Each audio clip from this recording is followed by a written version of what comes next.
Good morning. आज हम लोग पढ़ेंगे मस्कुलर टिश्यू या पेशी ऊतक। संकुचनशीलता और चालकता यह जीवद्रव्य का मुख्य लक्षण है। जो संकुचनशीलता होती है, यह संकुचनशीलता सूक्ष्म तंतुओं में मायोसिन और एक्टिन नामक प्रोटीन पदार्थ पाए जाते हैं। इन्हीं की क्रियाशीलता के द्वारा संकुचनशीलता होती है। जैसे एक कोश की जीवों में जो संकुचनशीलता होती है वह स्यूडोपोडिया, फ्लैजेला और सीलिया के माध्यम से होती रहती है, परंतु बहुकोश के जीवों में विशिष्ट प्रकार के ऊतक पाए जाते हैं। इन विशिष्ट प्रकार के ऊतक लाल या सफेद होते हैं। इनके माध्यम से गमन या कोशिकाओं में जो क्रियाशीलता होती है इन्हीं ऊतकों के माध्यम से होती है। इनको कहा जाता है पेशी ऊतक। जो पेशी ऊतक होते हैं ये मेसोडर्म से बने होते हैं, परंतु आइरिस और सीलरी काय ये दोनों एक्टोडर्म से बने होते हैं। सारे के सारे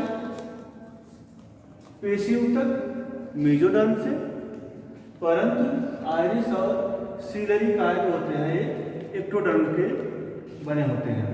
पेशी ऊतक शरीर का लगभग 40 से 50% भाग पेशियों का होता है।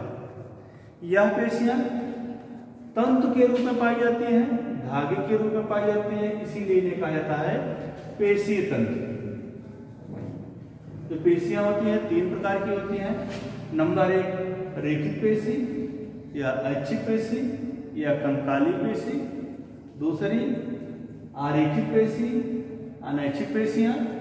तीसरी हृदय पेशियां।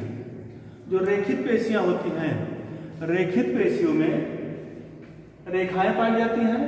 यह रेखाएं एक डाल हल्की, फिर डाल, फिर हल्की, ये अल्टरनेट एकांतर क्रम में पाई जाती हैं। यह रेखाएं, इसीलिए इनका नाम रेखित पेशी रखा गया है। ये हमारी इच्छा के अनुसार कार्य करती हैं।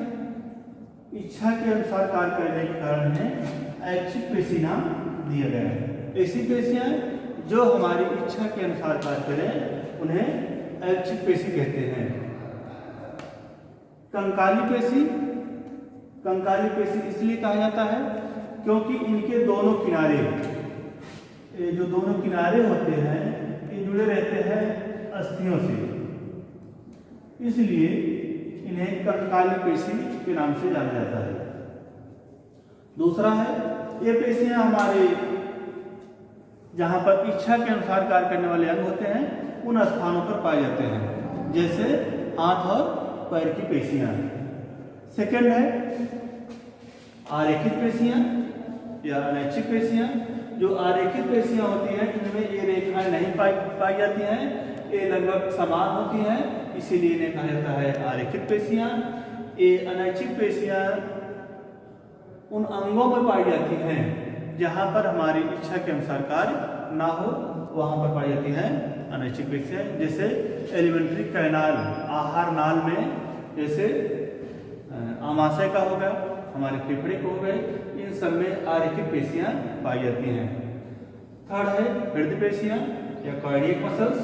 हृदय पेशियां इनकी संरचना तो रेखित के समान होता है, लेकिन जो कार्य होता है ये आरेखित पेशियों के समान होता है। ये जीवन पर्यंत चलती रहती हैं, यह केवल हृदय में पाई जाती है। तो जो रेखित पेशियां होती हैं, इन रेखित पेशियों का हम लोग रचना के बारे में अध्ययन करेंगे। रेखित पेशियां और पेशी तंतुओं की रचना। जो रेखित पेशियां होती हैं इन्हें दैहिक पेशियों के नाम से भी जाना जाता है, सोमैटिक मसल्स कहा जाता है। रेखित पेशियों में छोटे छोटे बंच के रूप में या गुच्छे के रूप में मसल्स फाइबर्स भरे रहते हैं। जो गुच्छे होते हैं इन गुच्छों को कहा जाता है फैसिल्स। इन फैसिल्स में छोटे छोटे गुच्छों के रूप में मसल्स फाइबर और मसल्स फाइबर के चारों ओर एंडोमाइसियम पाई जाती है। यह एंडोमाइसियम मस्कुलर फाइबर के चारों तरफ उपस्थित होती है और एंडोमाइसियम के माध्यम से फैसिल्स से जुड़े रहते हैं और फैसिल्स के चारों तरफ पाई जाती है पेरीमाइसियम और पेरीमाइसियम फैसिल्स से जुड़ने का काम करते हैं। इन सब के चारों तरफ कवरिंग संरचना पाई जाती है इपीमाइसियम की। यह इपीमाइसियम इन सबको चारों तरफ से पैक किए रहती है, बंद किए रहती है।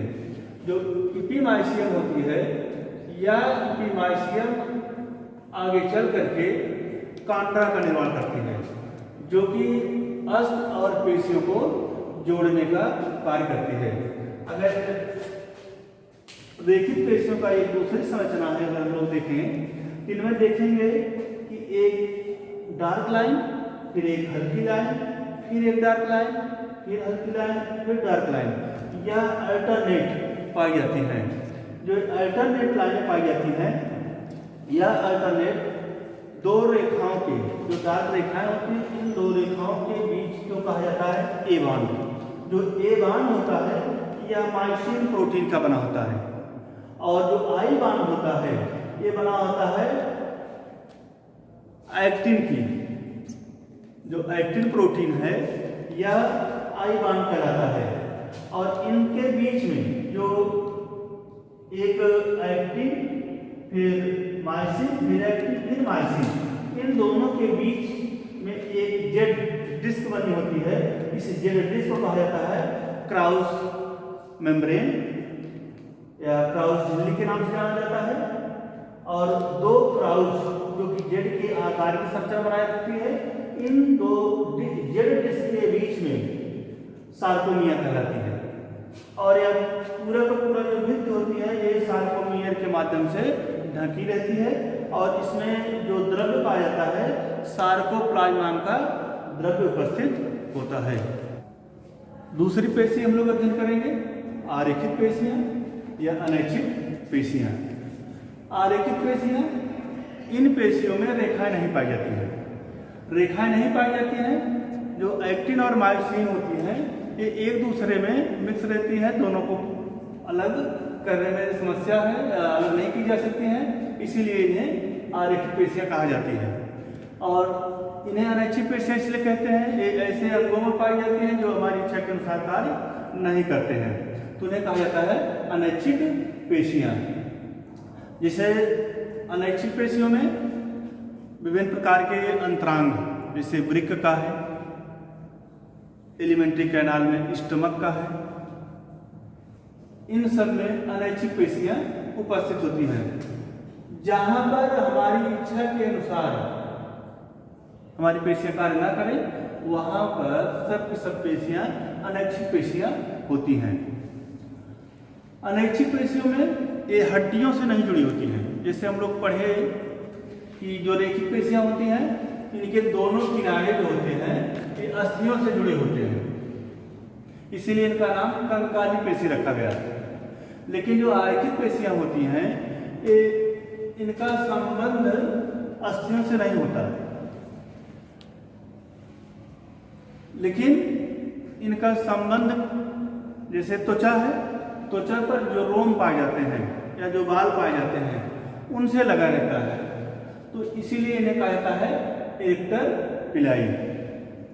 जो आरेखित पेशियां होती हैं ये तर्क के रूप में होती हैं। तर्क के रूप का अर्थ हुआ कि ऊपर और नीचे ये पेशियां पतली होती हैं और बीच में मोटी होती हैं। तो जो आरेखित पेशियां होती हैं ये तर्कनुमा संरचनाएं होती हैं। ये सार्कोलेमा के प्लाज्मा में बिखरी हुई उपस्थित होती हैं। एक्टिन और मायोसिन जो प्रोटीन की पेशियां होती हैं ये पेशियां सार्कोलेमा में बिखरी रहती हैं। तीसरा है हृदय पेशियां या कार्डियक मसल्स। हृदय पेशी या कार्डियक मसल्स यह पाई जाती है हृदय में। इसकी संरचना रेखित के समान होता है, परंतु जो कार्य होता है अरेखित के समान होता है। अब यह सिर्फ हृदय में पाई जाती है। इसकी जो गति होती है यह जीवन पर्यंत चलती रहती है। इसमें दूसरा टॉपिक है नर्वस टिश्यू या तंत्र की ऊतक। जो नर्वस टिश्यू होते हैं या तंत्रिका तंत्र का निर्माण करते हैं। यह हमारे शरीर में वातावरण में होने वाली विभिन्न क्रियाओं को ग्रहण करने का काम करते हैं। वातावरण में जो भी क्रियाएं होती हैं उन्हें स्टिमुलाई या उद्दीपन कहते हैं। इन उद्दीपनों के प्रति जो क्रिया की जाती है उसे रिस्पॉन्सेस या प्रतिक्रिया कहते हैं। उद्दीपनों के प्रति प्रतिक्रिया व्यक्त करने की क्रिया को इरिटेबिलिटी या उत्तेजनशीलता कहते हैं। जो नर्वस सिस्टम है यह नर्वस सिस्टम हमारे पूरे शरीर में फैला होता है। जिस प्रकार से पूरे देश में डाक तार विभाग फैला रहता है वह पूरी सूचनाओं को आदान प्रदान करता रहता है, उसी प्रकार से नर्वस सिस्टम हमारे पूरे शरीर की सूचनाओं को ग्रहण करके एक स्थान से दूसरे स्थान तक पहुंचाने का कार्य करता है। तंत्रिका ऊतक की रचना में दो प्रकार की संरचनाएं होती हैं। नंबर 1 तंत्रिका कोशिका की, नंबर 2 तंत्रीबद्ध कोशिकाएं। जो तंत्रिका कोशिका है या जिसे नर्व सेल कहा जाता है या न्यूरॉन्स कहते हैं, जो न्यूरॉन्स है या नर्वस सिस्टम की इकाई कहलाती है। जो न्यूरॉन्स या नर्व सेल है यह नर्वस सिस्टम की इकाई कहलाती है। यह क्रियात्मक इकाई है। इसके माध्यम से शरीर में विभिन्न प्रकार की जो संवेदनाएं होती हैं, संवेदनाओं को ग्रहण करने के लिए यह तंत्रिका कोशिका होती है। शरीर की सबसे बड़ी कोशिका तंत्रिका कोशिका कहलाती है या तंत्रिका कोशिका है। लगभग या 90 सेंटीमीटर से लेकर के 1 मीटर तक हो सकती है और यह बाहर के संवेदना को ग्रहण करती है, उत्तेजनशीलता को देती है। जो भी हम लोग सोचते हैं, चिंतन करते हैं, विचार करते हैं, परामर्श देते हैं, इन सब का कार्य तंत्रिका कोशिका करती है। तंत्रिका कोशिका का निर्माण जब भ्रूणी परिवर्धन होता है, भ्रूणी परिवर्धन के होते समय यह न्यूरोब्लास्ट नामक कोशिका से होता है। यदि हम एक तंत्रिका कोशिका की संरचना के बारे में अध्ययन करें तो इस तंत्रिका कोशिका को देखेंगे तो तंत्रिका कोशिका में 2 भाग होते हैं। एक भाग साइटॉन कहलाता है, एक भाग साइटॉन कहलाता है और दूसरा भाग एक्सॉन कहलाता है। जो साइटॉन है इससे बहुत सारे डेंड्राइट और डेंड्राइट्स निकले रहते हैं और इसके अंदर कोशिका द्रव्य साइटोप्लाज्म, एक केंद्रक, Nissl granules, mitochondria, Golgi body, lysosome आदि कोशिका में पाए जाते हैं और इनमें पतले पतले प्रवर्ध निकले रहते हैं और इनसे कई प्रवर्धक होते हैं, लेकिन एक विशेष प्रकार का अन्य प्रवर्धकों से अधिक मोटा उसकी संरचना अलग होती है, जिसे कहा जाता है एक्सॉन। एक्सॉन में सबसे बाहर की तरफ माइलिन शीट पाई जाती है और माइलिन शीट पूरी प्रवर्धक पर या पूरे एक्सॉन पर नहीं फैला रहता है, बीच बीच में अनुपस्थित होता है। इसे कहा एक गांठ जैसी संरचना बना लेती है, इसे कहा जाता है नोड ऑफ रैनवियर। इसे नोड ऑफ रैनवियर कहते हैं। 2 नोडों के बीच के स्थान को इंटरनोड कहा जाता है और इन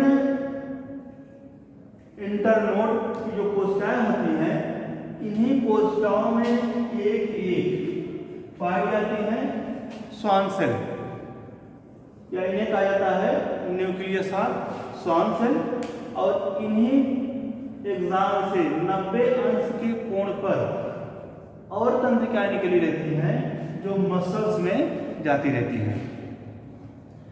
लगभग इनकी जो संख्या होती है मानव में 10 की घाते 11 या 100 अरब तक होती है। एग्जाम का जो अंतिम छोर होता है या 2 भागों में डिवाइड हो जाता है, जो दूसरे न्यूरॉन को जोड़ने का काम करती है। यहाँ इसके अंतिम छोर पर गांठ के समान संरचनाएं पाई जाती हैं जिन्हें कहा जाता है सिनेप्टिक नोड। सिनेप्टिक नोड के माध्यम से दूसरी तंत्रिका कोशिका आकर के जुड़ती है। दूसरा है तंत्रिकाबद्ध कोशिकाएं। जो तंत्रिकाबद्ध कोशिकाएं होती हैं, यह तंत्रिका कोशिका को सुरक्षा और आलंबन प्रदान करता है। तंत्रिका कोशिका से छोटी होती है, लेकिन जो इनकी संख्या होती है 5 से 50 गुना अधिक होती है तंत्रिका कोशिका से। तंत्रिका कोशिका जब मैच्योर हो जाती है, परिपक्व हो जाती है, तो इनमें विभाजन नहीं होता। लेकिन जो तंत्रीबद्ध कोशिकाएं होती हैं, तंत्रीबद्ध कोशिकाओं में इनमें विभाजन की क्रिया होती है। मान लीजिए किसी कारणवश कोई अंग डैमेज होता है या आघात पहुंचता है, तो जो टूटा हुआ भाग होता है इनको फिर से जोड़ने का काम या घाव के भरने का काम करता है। लेकिन जो तंत्रिका कोशिका होती है, तंत्रिका कोशिका परिपक्व हो जाने के बाद इनमें विभाजन नहीं होता।